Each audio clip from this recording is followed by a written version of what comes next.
ಹಾಸನದಲ್ಲಿ ಸರಣಿ ಹೃದಯಾಘಾತ ಪ್ರಕರಣಗಳೇನಿದೆ ಈ ಪ್ರಕರಣಕ್ಕೆ ಸಂಬಂಧಪಟ್ಟಂತೆ ತಜ್ಞರು ಒಂದು ವರದಿಯನ್ನು ಸಿದ್ಧಪಡಿಸಿ ಅದನ್ನು ಸರ್ಕಾರದ ಮುಂದೆ ಇಟ್ಟಿದ್ದಾರೆ. ಸರ್ಕಾರ ಯಾವ ನಿರ್ಣಯವನ್ನು ತೆಗೆದುಕೊಳ್ಳುತ್ತೆ ಅನ್ನೋದನ್ನು ನೋಡಬೇಕಾಗಿದೆ. ಜೊತೆಗೆ ಕೆಲವೇ ಕ್ಷಣಗಳಲ್ಲಿ ಸುದ್ದಿಗೋಷ್ಠಿಯನ್ನು ಕೂಡ ನಡೆಸಲಿದ್ದಾರೆ. ಹಾಸನದಲ್ಲಿ ಆದಂಥ ಸರಣಿ ಹೃದಯಾಘಾತ ಪ್ರಕರಣಕ್ಕೆ ಸಂಬಂಧಪಟ್ಟಂತೆ ಈಗ ಸರ್ಕಾರಕ್ಕೆ ಹಾರ್ಟ್ ಅಟ್ಯಾಕ್ ವರದಿ ಸಲ್ಲಿಕೆ ಆಗಿದೆ. ಆರೋಗ್ಯ ಸಚಿವರಿಗೆ ತಾಂತ್ರಿಕ ಸಲಹಾ ಸಮಿತಿ ವರದಿಯನ್ನು ಸಲ್ಲಿಕೆಯನ್ನು ಮಾಡಿರೋದು. ದಿನೇಶ್ ಗುಂಡೂರಾವ್ ಅವರು ಮಾತಾಡ್ತಾ ಇದ್ದಾರೆ, ನೋಡೋಣ. ವರದಿಯನ್ನು ನೀಡಬೇಕು ಅಂತ ಹೇಳಿ ನಾವು ಏನು ನಮ್ಮ ಜಯದೇವ ನಿರ್ದೇಶಕರ ಅಡಿಯಲ್ಲಿದ್ದಂಥ ಸಮಿತಿಯನ್ನು ಮೊದಲೇ ರಚನೆ ಆಗಿತ್ತು. ಆ ಒಂದು ಸಮಿತಿಗೆ ಇದನ್ನು ಕೂಡ ವಹಿಸಿದ್ದು, ಯಾಕಂದರೆ ಅವ್ರಿಗೆ ಎಲ್ಲ ರೀತಿಯ ಒಂದು ಕಾರ್ಯಕ್ಷಮತೆ ಎಲ್ಲ ಇರೋದ್ರಿಂದ ಮತ್ತು ಈ ವಿಚಾರ ಅವ್ರಿಗೆ ನೇರವಾಗಿ ಸಂಬಂಧ ಇರೋದ್ರಿಂದ ಅವ್ರಿಗೆ ನೀವೇ ಇದನ್ನು ಮಾಡಿಕೊಡಿ ಅಂತ ಹೇಳಿದ್ದು. ಅದರಿಂದ ರವೀಂದ್ರನಾಥ್ ಅವರು ಮತ್ತು ಅವ್ರ ಜೊತೆಲಿದ್ದಂಥ ಟೀಮ್ ಎಲ್ಲ ಹಾಸನಲ್ಲಿರ್ತಕ್ಕಂಥ ಎಲ್ಲ ಅಲ್ಲಾಗಿರುವಂಥ ಮೇ ಜೂನ್ ತಿಂಗಳಲ್ಲಿ ಹೃದಯಾಘಾತಗಳು ಅಥವಾ ಸಾವುಗಳೇನಾಗಿದೆ ಅದರ ಬಗ್ಗೆ ಅವರು ಒಂದು ತನಿಖೆಯನ್ನು ಮಾಡಿ ಈಗ ವರದಿ ಕೊಟ್ಟಿದ್ದಾರೆ. ಆ ವರದಿಯ ರಿಪೋರ್ಟನ್ನು ನಿಮಗೆ ವಾಟ್ಸಪ್ ಮುಖಾಂತರ ಆಮೇಲೆ ಕಳಿಸ್ಕೊಡ್ತೀವಿ, ಆಯಿತಾ? ನಿಮಗೆಲ್ಲರೂ ಕೂಡ ಇದನ್ನು ಪ್ರತ್ಯೇಕವಾಗಿ ಕಳಿಸ್ಕೊಡ್ತೀವಿ. ಈಗ ಇದರಲ್ಲಿ ಏನಂತ ಹೇಳಿದ್ರೆ, ಒಟ್ಟು 24 ಸಾವುಗಳು ಮೇ ಜೂನ್ ತಿಂಗಳಲ್ಲಿ ಹಾಸನ ಜಿಲ್ಲೆಯವರು ಆಗಿರುವಂಥದ್ದು ತಮಗೂ ಕೂಡ ಗೊತ್ತಿರುವಂಥ ವಿಷಯ. ಅದನ್ನು ಆ ಒಂದು 24 ಸಾವುಗಳನ್ನು ಅವರ ಒಂದು ಎನ್ಕ್ವೈರಿ ಮಾಡಿದ್ದಾರೆ. ಅದರಲ್ಲಿ 45 ವರ್ಷಕ್ಕಿಂತ ಕಮ್ಮಿ ಇರೋರು 14 ಜನ, ಆಮೇಲೆ 45 ವರ್ಷಕ್ಕಿಂತ ಹೆಚ್ಚಿರೋರು 10 ಜನ ಅಂತ ಅವರು ಆ ಮಾಹಿತಿಯನ್ನು ಕೊಟ್ಟಿದ್ದಾರೆ. ಸೊ ಈ ಯಾವ್ಯಾವ ಕಾರಣಕ್ಕೋಸ್ಕರ ಇವರು ತೀರ್ಕೊಂಡಿದ್ದಾರೆ ಅಂತ ಗೊತ್ತಾದಾಗ ಇದರಲ್ಲಿ 24ರಲ್ಲಿ 4 ಜನ ಅವರು ಈ ಕಾರ್ಡಿಯಾಕ್ ಸಂಬಂಧಪಟ್ಟಿರ್ತಕ್ಕಂಥ ಸಾವು ಅಲ್ಲ ಅಂತ ಹೇಳಿದ್ದಾರೆ. ಅಂದರೆ ನಾನ್ ಕಾರ್ಡಿಯಾಕ್ ಡೆತ್ಸ್ 4, 24ರಲ್ಲಿ 4. ಒಬ್ಬರು ಅವ್ರಿಗೆ ಕ್ರಾನಿಕ್ ಕಿಡ್ನಿ ಡಿಸೀಸ್ ಇತ್ತು, ಇನ್ನೊಬ್ಬರು ರಸ್ತೆ ಅಪಘಾತ, ಇನ್ನೊಬ್ಬರಿಗೆ ಅಕ್ಯೂಟ್ ಗ್ಯಾಸ್ಟ್ರೋ ಎಂಟ್ರೈಟಿಸ್, ಆಮೇಲೆ ಇನ್ನೊಬ್ಬರಿಗೆ ಸಸ್ಪೆಕ್ಟೆಡ್ ಎಲೆಕ್ಟ್ರಿಕ್ಯೂಷನ್. ಸೊ ಇದು 24 ಅದು ಪ್ರತ್ಯೇಕ ಆಗ್ತದೆ. ಇನ್ನು ಉಳಿದಿರುವಂಥ 20 ಅದರಲ್ಲಿ 10 ಅದು ನೇರವಾಗಿ ಅಂದರೆ ಹೃದಯಕ್ಕೆ ಸಂಬಂಧಪಟ್ಟಿರ್ತಕ್ಕಂಥ ಸಾವುಗಳಂತ ಅವ್ರು ಹೇಳಿದ್ದಾರೆ. 10 ಕನ್ಫರ್ಮ್ಡ್ ಕಾರ್ಡಿಯಾಕ್ ಡೆತ್ಸು, ಆಯಿತಾ?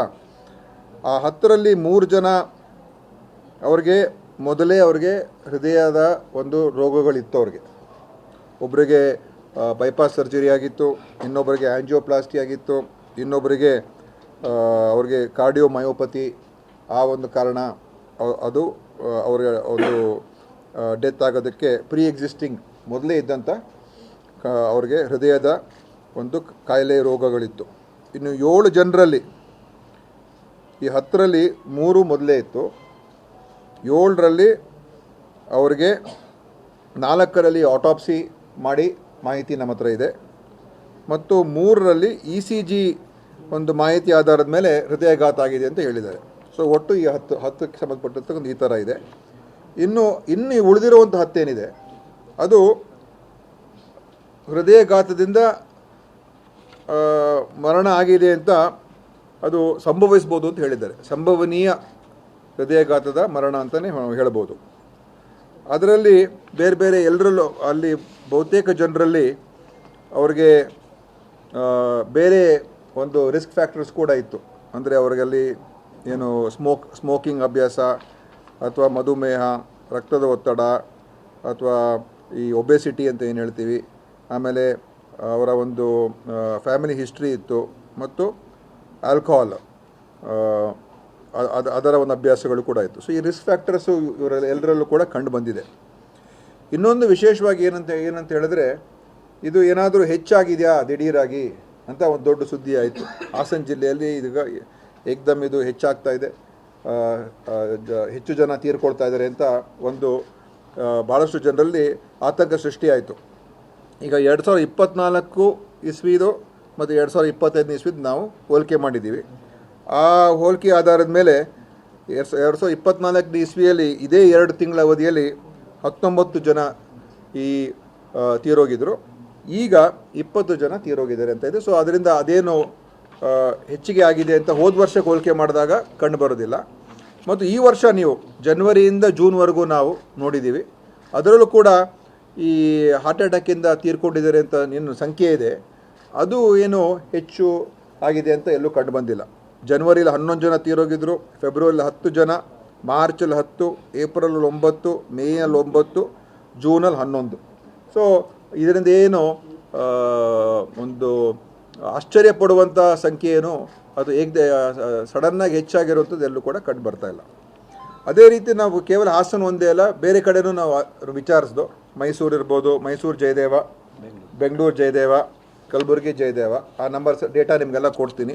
ಅಲ್ಲೂ ಕೂಡ ಕಳೆದ 6 ತಿಂಗಳಲ್ಲಿ ಬಹಳ ವ್ಯತ್ಯಾಸಗಳಾಗೋಗಿದೆ ಅಥವಾ ದಿಢೀರಾಗಿ ಈ ಒಂದು ಹೃದಯಘಾತ ಆಗುವಂಥ ಸಂಖ್ಯೆ ಹೆಚ್ಚಾಗೋಗಿದೆ ಅಂತ ಅದು ಕಂಡು ಬಂದಿಲ್ಲ. ಅದು ನಿಮ್ಮ ಮಾಹಿತಿ ನಿಮಗೆಲ್ಲ ಕೂಡ ಕಳಿಸ್ಕೊಡ್ತೀನಿ. ಈಗ ಅವರು ಏನೇನು ಗಮನಿಸಿದ್ದಾರೆ ಅದರ ಬಗ್ಗೆ ಈಗ ನಾವೀಗಾಗಲೇ ನಾನು ಹೀಗೆ ಹೇಳಿದ್ದೀನಿ. ಅದರಲ್ಲಿ 75% ಏನು ಈ 20 ಸಾವುಗಳಿದೆ ಅದರಲ್ಲಿ 75% ಪೇಷಂಟ್ಸ್ ಅವ್ರದ್ದು ಅವ್ರಿಗೆ ನಾವು ಕಾರಣ ಕೊಡ್ಬೋದು. ಇಂಥ ಕಾರಣಗಳಿಂದ ಇವರು ತೀರ್ಕೊಂಡಿದ್ದಾರೆ ಅಂತ ಹೇಳೋದಕ್ಕೆ ಸಾಧ್ಯತೆ ಆಗಿದೆ. ಇನ್ನು ಉಳಿದ 25%ಗೆ ನಾವು ಹೇಳೋದಕ್ಕೆ ಸಾಧ್ಯ ಆಗಿಲ್ಲ. ಅದರಲ್ಲಿ ನಾವು ನೋಡಿದಾಗ ಕೆಲವು ಕಡೆ ಎಲ್ಲ ಕಡೆ ಆಟೋಪ್ಸಿ ಆಗಿಲ್ಲ, ಅದಕ್ಕೆ ನಮಗೆ ಪೂರ್ತಿ ಮಾಹಿತಿ ಇಲ್ಲ. ಇನ್ನೊಂದು ಏನಂತ ಹೇಳಿದ್ರೆ ಅವರ ಒಂದು ಕುಟುಂಬದವರು ಕೂಡ ನಮ್ಮವರು ತನಿಖೆಯನ್ನು ಮಾಡೋ ಸಂದರ್ಭದಲ್ಲಿ ಅವ್ರ ಬಗ್ಗೆ ಕೇಳೋಕ್ಕೆ ಹೋದಾಗ ಅಷ್ಟು ಸಹಕಾರ ಕೊಟ್ಟಿಲ್ಲ ಯಾರು. ಸೊ ಪೂರ್ತಿ ಮಾಹಿತಿಗಳು ನಮ್ಗೆ ಸಿಕ್ಕಿಲ್ಲ. ಸೊ ಅದು ಒಂದು ವಿಷಯ ನಿಮ್ಮ ಗಮನಕ್ಕೆ ತರ್ತಾ ಇದ್ದೀರಿ. ಮತ್ತು ಇದರಲ್ಲಿ ಒಂದು ಹೇಳಿದ್ದು ಸಂಖ್ಯೆ ಹೆಚ್ಚಾಯಿತು ಇಲ್ಲ ಅಂತ ಅದೊಂದು ಆತಂಕ. ಎರಡನೇ ಆತಂಕದ ವಿಷಯ ಏನಾಗಿತ್ತು ಅಂತ ಹೇಳಿದ್ರೆ ಮಾಧ್ಯಮದಲ್ಲಿ ಮತ್ತು ಎಲ್ಲರೂ ಕೂಡ ಹೇಳಿರುವಂಥದ್ರಲ್ಲಿ ಚಿಕ್ಕ ವಯಸ್ಸಿನವರು ಹೆಚ್ಚಾಗಿ ಹೃದಯಾಘಾತಕ್ಕೆ ಒಳಗಾಗ್ತಾ ಇದ್ದಾರೆ ಅಂತ. ಸೊ ಅದರಲ್ಲಿ ಈಗ ಇದರಲ್ಲಿ 7 ಜನ ಅದರಲ್ಲಿ ಒಬ್ಬರು 19 ವಯಸ್ಸು, ಇನ್ನೊಬ್ಬರು 21, 23, 32, 37, 38, 43. ಈ 7 ಜನ ವಿದಿನ್ 45.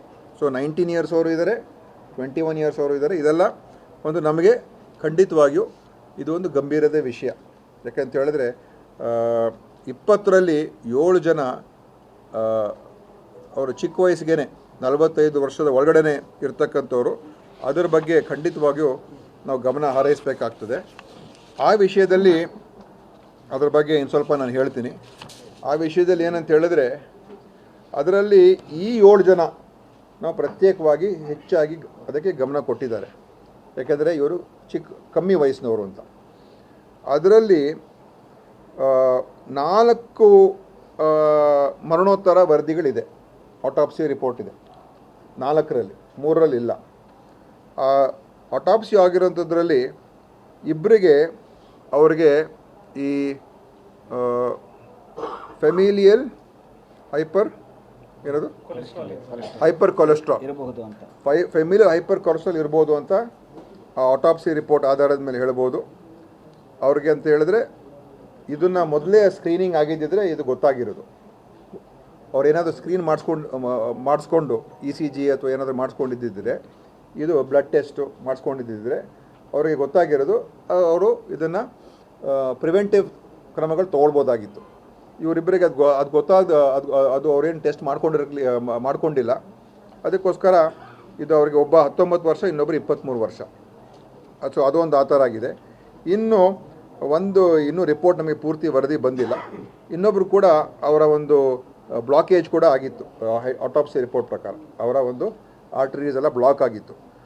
ಮತ್ತು ಇನ್ನು ಉಳಿದಿರುವಂಥದ್ದು ಕೂಡ ಇನ್ನೂ ಅವರಿಗೆ ನಾವು ಆಟೋಪ್ಸಿ ಆಗಿಲ್ಲ. ಆದರೆ ಬಹುತೇಕರಲ್ಲಿ ಏನೋ ಸ್ಮೋಕಿಂಗ್ ಅಭ್ಯಾಸ ಇತ್ತು ಅಥವಾ ಆಲ್ಕೋಹಾಲ್ ತಗೊಳ್ಳೋ ಅಭ್ಯಾಸ ಇತ್ತು, ಇದೆಲ್ಲ ಇದೆ. ಒಂದು ಏನಂತ ಹೇಳಿದ್ರೆ ಇದರಲ್ಲಿ ನಮಗೆ ಕಂಡು ಬಂದಿರುವಂಥದ್ದು, ಈ 7ರಲ್ಲಿ ಎಲ್ಲರೂ ಹಾಸನಲ್ಲೇ ಇಲ್ಲ, ಹಾಸನದವರು ಅಷ್ಟೇ, ಹಾಸನ್ನವರು. ಆದರೆ ಅವರೆಲ್ಲ ಇದ್ದಿದ್ದು ಬೆಂಗಳೂರಿನಲ್ಲಿ, ಇಲ್ಲೇ ಕೆಲಸ ಮಾಡ್ಕೊಂಡಿದ್ರು.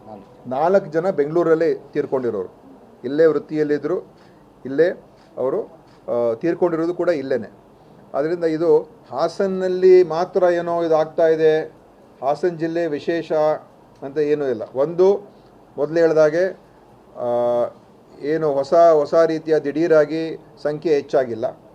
ಎರಡನೇದು ಇದು ಕೇವಲ ಹಾಸನ ಜಿಲ್ಲೆಯಲ್ಲಿ ಮಾತ್ರ ಆಗ್ತಾ ಇದೆ ಆ ಥರದ್ದು ಏನಲ್ಲ. ಮತ್ತು ಅವರೇನು ಅಲ್ಲಿಯ ಒಂದು ಭೂಮಿಯ ಪರಿಣಾಮ, ಅಲ್ಲಿಯ ಆಹಾರದ ಪರಿಣಾಮ, ಅಲ್ಲೇನೋ ವಿಶೇಷವಾದಂಥ ಒಂದು ಅಲ್ಲಿ ರಿಸ್ಕ್ ಇದೆ ಅಂತ ಅದು ಏನಿಲ್ಲ.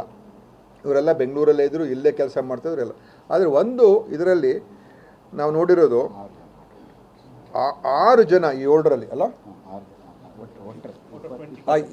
ಈ 20ರಲ್ಲಿ ಒಟ್ಟು 20ರಲ್ಲಿ 6 ಜನ ಅವರು ಆಟೋ ಮತ್ತು ಕ್ಯಾಬ್ ಡ್ರೈವರ್ಸ್. ಸೊ ಈ ಹೈ ರಿಸ್ಕ್ ಆಗುವಂಥ ಒಂದು ವರ್ಗ ಅಂತ ಹೇಳಿದ್ರೆ ಈ ಆಟೋ ಚಾಲಕರು ಮತ್ತು ಟ್ಯಾಕ್ಸಿ